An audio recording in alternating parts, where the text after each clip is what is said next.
Kala namin malamig. Malamig kasi dun sa loob ng bahay namin. So, kauwi lang din namin galing Prague. Yeah. Sobrang busy kami nung mga mga nakarang araw. Dami namin mga ginagawa. So, doon na naman tayo maglalakad dahil may bibili na naman kami. Pamili kami pambaon. Yes! Tsaka fruits. So, yung mga hindi namin nasasagot na mga question nyo, pasensya na po kasi busy po kami. So, ano bang mga... Patuloy lang kayo manood. Manood po kayo kasi... Sa mga nakikita namin pag nagdi-deliver. Salamat sa panonood. Yeah, at saka shout out kay Edgar. Shout out Edgar. Alam nyo ba, mag-aalas 6 na.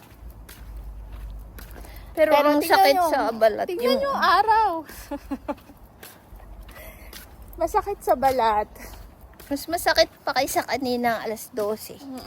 Iba talagang init dito. So, pero parang lumalamig na rin Sa umaga. sa umaga. Tapos, Di ba last week nag-uulan? tapos Kasi ngayon biglang init. medyo madilim na rin ng mga Alas 9. alas 9. Medyo madilim, hindi naman madilim, parang padilim na. So, sabi nung local dun sa amin, mga September, 1st of September or 21st of September. Hindi ko kasi masyadong yung sinabi niya sa akin. So, mag-autumn na. Maagang autumn. Yes, sabi niya. Maghanda na kayo sa winter. Yes. Pag summer, mamili na kayo ng mga jacket. Kasi madalas... Pero marami naman mabibilan dito na mga jacket. Kasi mamaya mabigla yung mga katawan nyo. So maganda. Gusto namin ang autumn at saka spring. spring. Kasi ang gaganda ng dahon. Pero syempre maganda pa rin pag nag-i-snow. Pero para sa akin, mas gusto ko yung autumn at spring. Buhay siya. Kasi yung mga puno, ang gaganda. Iba-ibang kulay. Tapos pag mag-spring naman, nag-bloom na yung mga bulaklak, mga dahon, green na green, gano'n. Pag winter, ano lang masaya. Pag May nag-snow. snow. Pero, hindi din, Pero pag lamig lang, hindi nakakatamad. nakaka-enjoy din. Tapos walang araw. Yes. Yun ho.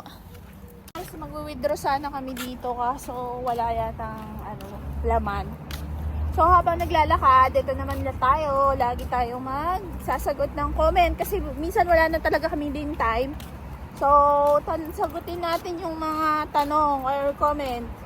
Paano ho mag-apply pag nasa ibang bansa na katulad ng sa UAE? So hindi ho na rin masyadong kabisado pero may mga agency naman ho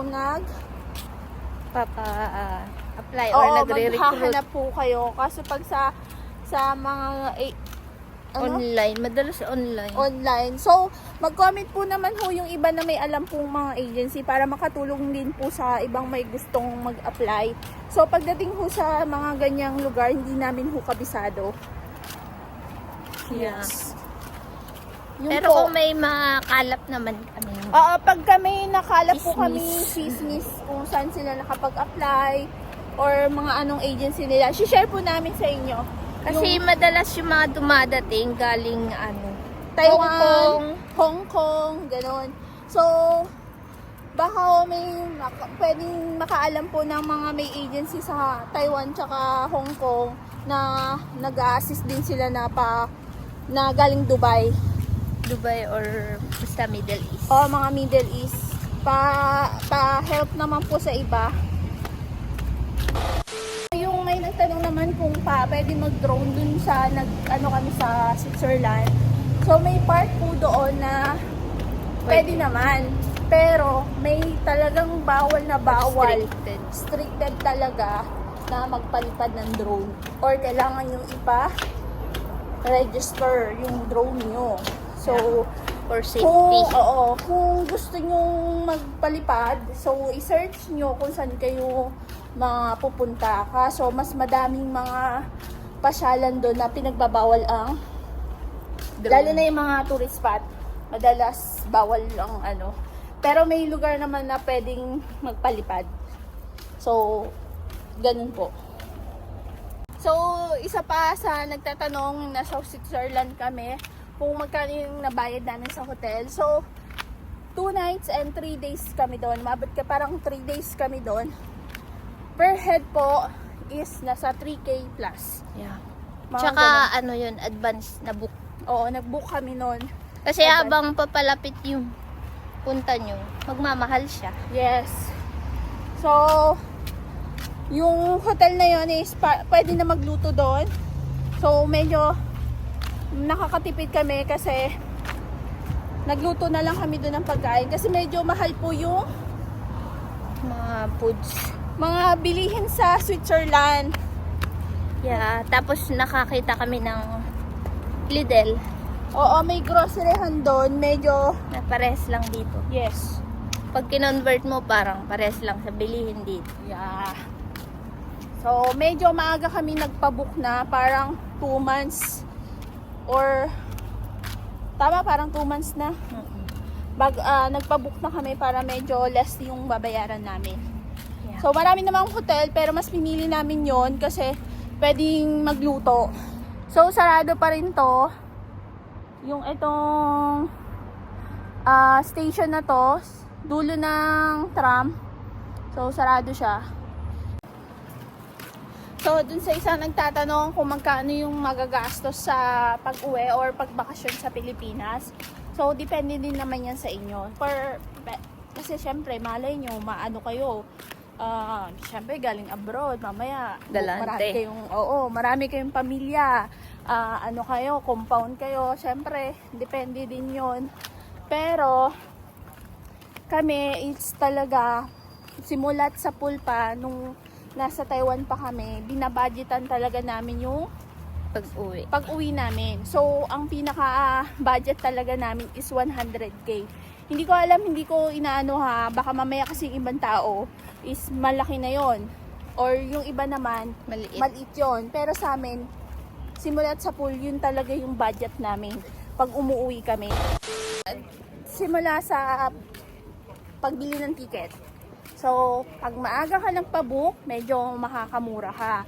So, yung umuwi ho kami, kuha naming ticket is 20,000 koron. 20,000 koron per head yun na, balikan na yon.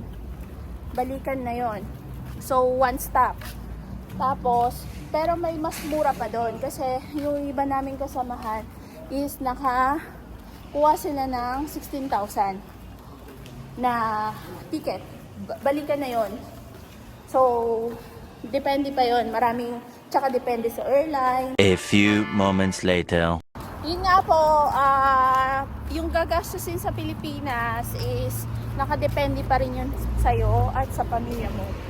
So, talaga kami, nasa bahay lang. Kahit nga, ganun lang.